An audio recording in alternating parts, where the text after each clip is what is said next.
বৌদি, আজকে তোমার হাতের এই রুটিগুলো খেতে খুব ভালো লাগছে। এতদিন ধরে শুধুমাত্র ঠান্ডা রুটি খেয়ে এসেছি, তাও আবার একেবারে ইটের মতো শক্ত। বাবারে বাবা, রুটিগুলো খেতে কত কষ্টটাই না হতো। বাবা দাদা, আজকে তোমাদের কেমন লাগছে বৌদির হাতের খাবার? রিমি, তুই একদম ঠিক বলেছিস। তোর বৌদি আজকে অনেক সুস্বাদু খাবার বানিয়েছে। বৌমা, তোমার হাতের আজকের এই গরম গরম খাবারের কথা আমি কখনো ভুলতে পারবো না। তুমি কিন্তু এই 3 মুখো চুলোটা করে অনেক ভালো কাজ করেছো। যেটা তোমার শাশুড়ি মা এখনো পর্যন্ত করতে পারলো না, সেটা তুমি করে দেখালে। কি ব্যাপার, তুমি আবার এসবের মধ্যে আমাকে টানছো কেন? দেখো, তোমার বৌমা আজকে খুব ভালো খাবার রান্না করেছে, সেটা নিয়েই প্রশংসা করো। আমাকে নিয়ে অত কথা বলতে হবে না। বৌমা, তোমার হাতের আজকে গরম গরম রুটি তরকারি, গরম গরম ডাল খেতে ভীষণ ভালো লাগছে।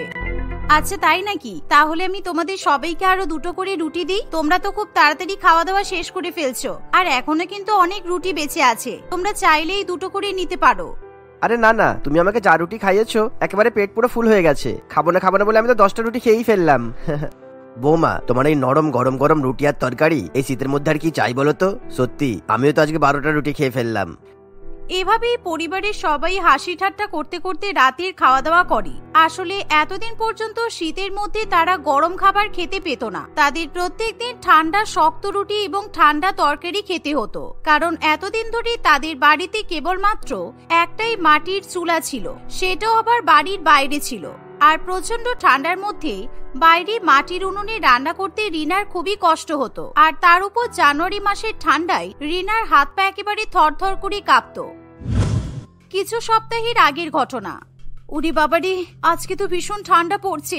এখন এই ঠান্ডার মধ্যে আমাকে বাইরে উনুনে রান্না করতে হবে। যাই, তাড়াতাড়ি রান্নাটা করে নিয়ে চলে আসি, না হলে আবার রাতের খাবার রান্না করতে করতে অনেক লেট হয়ে যাবে।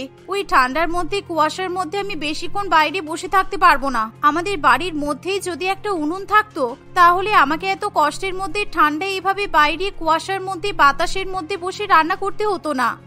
কি ব্যাপার বৌদি, কি ভাবছো? রান্না বান্না করবে না নাকি আজকে?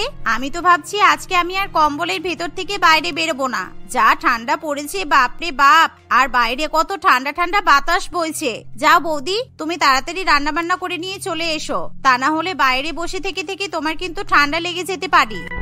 ঠান্ডা তো আমার অনেক আগেই লেগেছে, কিন্তু তোমরা কি সেটা কেউ দেখতে পাচ্ছ? তা সত্ত্বেও তো আমাকে ঠান্ডার মধ্যে কাঁপতে কাঁপতে বাইরের উনুনে রান্না করতে হচ্ছে। তোমরা তো কিছু দেখতেই পাও না। রাত হলে খাবার খাওয়ার সময় শুধু ঝামেলা করো।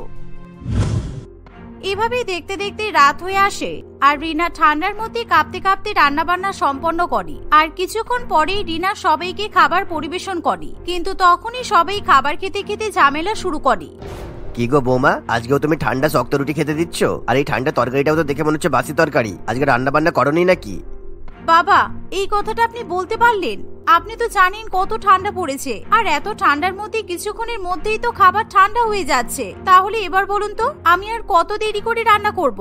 একে আমাদের বাড়ির বাইরে কেবলমাত্র একটাই মাটির উনুন, আর ওই উনুনে রান্না করতে করতে অনেক দেরি হয়ে যায়। সেই জন্য আমাকে ঠান্ডার মধ্যে কতক্ষণ ধরে বাইরে বসে থাকতে হয়। এমনকি কুয়াশার জন্য মাঝে মধ্যে আমি ভিজে যাই। তারপরও আপনারা খেতে বসে এত কথা বলবেন?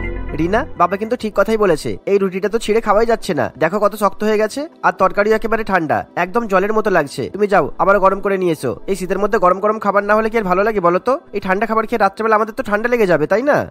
আমাকে তোমরা ক্ষমা করে দিও, আমি আর এই ঠান্ডার মধ্যে বাইরে গিয়ে গরম গরম খাবার রান্না করতে পারবো না। এতদিন ধরে তোমাদেরকে রান্না করে খাওয়াচ্ছি, কিন্তু একদিনও তোমাদের মুখ থেকে আমি কোনো প্রশংসা শুনতে পেলাম না। খাবার ঠান্ডা হয়ে যায় বলে এই শীতের রাতে তোমরা এভাবে ঝামেলা করছো। এখন ঠান্ডার মধ্যে আমি কিভাবে খাবার গরম করব বলো? আমার তো মনে হচ্ছে আমাকে এবার বাড়ির মধ্যেই চুলা বানাতে হবে। হ্যাঁ বৌমা, তুমি ঠিকই বলেছো। এবার বাড়িতেই তুমি একটা চুলা বানিয়ে ফেলো, দেখবে তাতে তোমার খাবার রান্না করতে আর কোনো অসুবিধা হবে না। আর আমি যতটা জানি, বাড়ির মধ্যে চুলা থাকলে দেখবে তাতে তোমার আর রান্না করতে কোনো অসুবিধা হবে না। বাড়ির মধ্যে উনুন থাকবে, তুমি যখন ইচ্ছা তখনই রান্না করতে পারবে, আর আমরাও গরম গরম রুটি তরকারি খেতে পারবো। হ্যাঁ মা, তুমি একদম ঠিকই বলেছো। বৌদি, তুমি বাড়ির মধ্যেই ওই ফাঁকা জায়গাটাতে একটা বড় চুলা তৈরি করে নাও, তাহলে দেখবে সত্যিই তুমি আমাদেরকে গরম গরম খাবার খাওয়াতে পারবে। আর এসব ঝামেলা প্রতিদিন তোমাকে আর সহ্য করতে হবে না। তখন কিন্তু সবাই তোমার খাবারের অনেক প্রশংসা করবে। কিন্তু বৌমা, যেন ভেবো না আবার আমি তোমাকে চুলা বানিয়ে দেব। আসলে আমি ওসব চুলা টুলা বানাতে পারি না, যা করার তোমাকেই করতে হবে। সেটা তো বৌমা খুব ভালো করেই জেনে গেছে। বৌমা এতদিন হয়ে গেল এই বাড়িতে আছে, আর তুমি কি করতে পারো আর কি করতে পারো না সেটা তো সবাই জেনে গেছে। দেখবে তোমার বৌমাই বাড়ির ভিতরে অনেক সুন্দর চুলো বানিয়ে ফেলবে, যেটা তুমি কখনোই করতে পারোনি সেটা তোমার বৌমাই করে দেখাবে। হ্যাঁ হ্যাঁ, বৌমা যখন ছিল না তখন তো আমাকেই রান্না বান্না করে খাওয়াতে হতো। এত কষ্ট করে রান্না করে খাইয়েও কোনো নাম নেই। ঠিক আছে, আমি আর তোমাদের সঙ্গে কোনো কথা বলতে চাই না। এভাবেই কৌশানী দেবী রাগ করে সেখান থেকে উঠে চলে যায়। দেখতে দেখতে আরো কিছুদিন কাটে, আর দিনের পর দিন শীতের প্রখরতা আরো বাড়তে থাকে, যার ফলে বাইরে কেবলমাত্র একটা উনুনে রান্না করতে গিয়ে রিনার প্রচন্ড পরিমাণে ঠান্ডা লাগে। আর অন্যদিকে রিমি অর্থাৎ রিনার ননদ সবসময় কম্বলের মধ্যে ঢুকে বসে থাকে। সে সন্ধ্যার পর কিছুতেই বাইরে বেরোতে চায় না। আর যেহেতু বাইরে কেবলমাত্র একটাই মাটির উনুন ছিল, তাই রিনাকে ঘন্টার পর ঘন্টা বাইরে বসে রান্না করতে হতো। রিমি, কোথায় তুমি? একবার এদিকে এসো না, আমার হাতে হাতে একটু সাহায্য করে দাও। দেখো বাইরে কত ঠান্ডা, আমি একা একা কাজ করতে করতে পাগল হয়ে যাচ্ছি। তার উপর ঠান্ডার মধ্যে আমার হাত পা একেবারে জড়ো হয়ে যাচ্ছে। তুমি প্লিজ আমার কাছে এসে আমাকে একটু সাহায্য করো। তুমি সবজিগুলো অন্তত কেটে দাও, তাহলে আমি রান্না বান্না করে তাড়াতাড়ি ঘরে যেতে পারবো। বৌদি, আমি কিভাবে যাব? আমি তো এখন কম্বলের মধ্যে আছি। এখন বাইরে যাওয়া আমার পক্ষে সম্ভব নয়। বাইরে অনেক ঠান্ডা, আর আমার তো একটু ঠান্ডা লাগলেই জ্বর সর্দি হয়ে যায়, তাই আমি বাইরে যেতে পারবো না। আচ্ছা ঠিক আছে। মা মা, আপনি কোথায় গেলেন? আপনি তো অন্তত আমাকে একটু হেল্প করতে পারেন, নাকি আপনিও কম্বলের মধ্যে ঢুকে বসে আছেন? সবাই এখন কম্বলের মধ্যে ঢুকে বসে আছে, আর আমি সবার জন্য এত কষ্ট করে বাইরে উনুনে রান্না করছি, তাও আবার এত ঠান্ডার মধ্যে। না, আমাকে কিছু একটা ব্যবস্থা করতে হবে। আমি বাড়ির মধ্যে একটা 3 মুখো চুলো বানাবো, তাহলে আমি ঝটপট রান্না সেরে নিতে পারবো। একসঙ্গে 2-3টে তরকারি, রুটি সবকিছু করে নিতে পারবো। এভাবেই রিনা নানান রকম ভাবনা চিন্তা করতে করতে ঠান্ডার মধ্যে বাইরে বসে একা একা রান্না করে। কিন্তু সেই দিনও খাবার খেতে বসে সবাই ঝগড়া শুরু করে, আর রিনা এরকম জ্বালা যন্ত্রণা কিছুতেই সহ্য করতে পারে না। তাই পরের দিনই রিনা চুলা বানানোর জন্য অনেক অনেক মাটি জোগাড় করতে শুরু করে। আর কয়েকদিনের মধ্যেই রিনা তার বাড়ির মধ্যে 3 মুখো চুলো বানানোর কাজ শুরু করে দেয়। আর দেখতে দেখতে 2 থেকে 3 দিনের মধ্যেই রিনার 3 মুখো চুলো একেবারে কমপ্লিট হয়ে যায়। ব্যাস, এবার আমার কাজ শেষ। আমি তো এবার ঠান্ডার হাত থেকে বাঁচার জন্য 3 মুখো চুলো বানিয়ে ফেলেছি। এবার আমি এখানেই রান্না করব। গ্যাস ওভেন নেই তাতে কি হয়েছে, বাড়ির ভেতরে রান্না করলে তো বেশি ঠান্ডা লাগবে না। আর আমি সবার জন্য কম সময়ের মধ্যেই রান্না বান্না করে নিতে পারবো, তাহলে ঠান্ডার মধ্যে আমিও সবসময় কম্বলের মধ্যে বসে থাকতে পারবো। আর এবার আমি সবাইকে একেবারে গরম গরম রুটি, তরকারি, ডাল রান্না করে খাওয়াতে পারবো।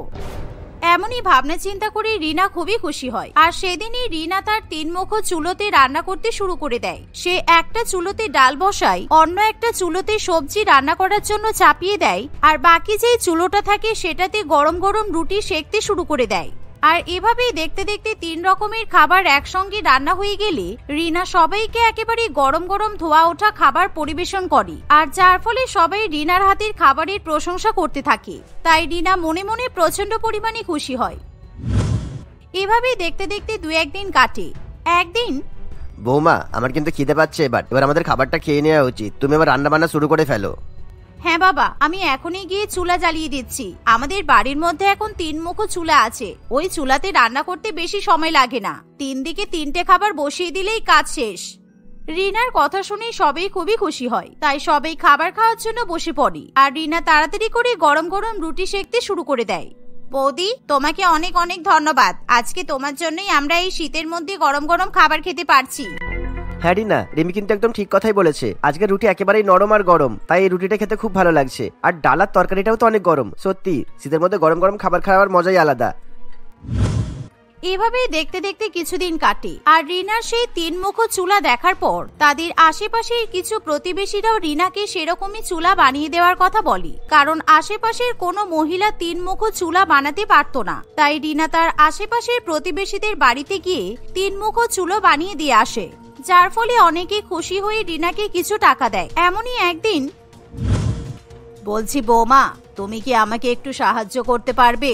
আসলে তুমি তো জানো আমাদের বাড়িতে গ্যাস ওভেন নেই, আর বাইরেই মাটির উনুনে রান্না করতে হয়। কিন্তু এই ঠান্ডার মধ্যে বাইরে রান্না করতে খুব কষ্ট হচ্ছে। তাই তুমি কি আমাকে তোমার মতো 3 মুখো চুলা বানিয়ে দিতে পারবে?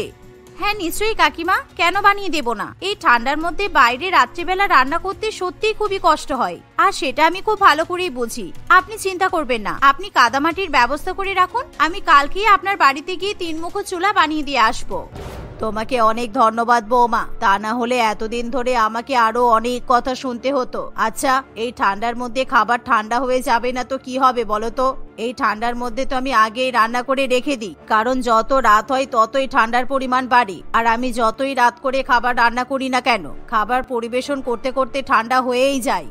হ্যাঁ কাকিমা, আপনি একদম ঠিক বলেছেন, আমিও এই পরিস্থিতি কাটিয়ে এসেছি। এভাবেই রিনা তার আশেপাশের প্রতিবেশীদের সাহায্য করতে থাকে, যার ফলে রিনার সঙ্গে সঙ্গে তার আশেপাশের প্রতিবেশীরাও এখন 3 মুখো চুলাতে রান্না বান্না করতে পারে। কিন্তু একদিন তন্ময় বলে, বলছি রিনা, আমার কাছে তো এখন টাকা আছে, তাহলে আমরা কি গ্যাস নিয়ে নেব? গ্যাস ওভেন নিয়ে নিলে তোমাকে ওই মাটির উনুনে রান্না করতে হতো না। না না তন্ময়, এখন অত টাকা খরচ করার প্রয়োজন নেই, কারণ আমার মাটির উনুনে রান্না করতে কোনো কষ্ট হয় না। আর তাছাড়া এখন তো আমাদের 3 মুখো চুলো আছে, এটা কোনো গ্যাস ওভেনের চেয়ে কম নয়। আর তাছাড়া এখন আমাদেরকে টাকা পয়সা জমাতে হবে, আমাদের এই বাড়িটা অবশ্যই ভালো করে মেরামত করা দরকার। আর হ্যাঁ, যখন আমাদের বাড়িটা খুব ভালো করে মেরামত করা হয়ে যাবে, তখন কিন্তু বাড়ির মধ্যে মাটির উনুনে রান্না করা যাবে না, তখন তুমি গ্যাস ওভেন কিনে নিও। কিন্তু এখন আমি এই মাটির উনুনে কাজ চালিয়ে নেব। রিনা, তুমি সত্যি অনেক ভালো, কারণ এতদিন ধরে তোমাকে অনেক কষ্ট সহ্য করতে হয়েছে, আর তুমি সমস্ত কষ্ট উপেক্ষা করে আজকে আমাদের বাড়িতে এখনো আছো। অন্য মেয়ে হলে সত্যি আমাদেরকে ছেড়ে চলে যেত। এভাবেই রিনা তার পরিবারকে নিয়ে হাসি খুশি বসবাস করতে থাকে।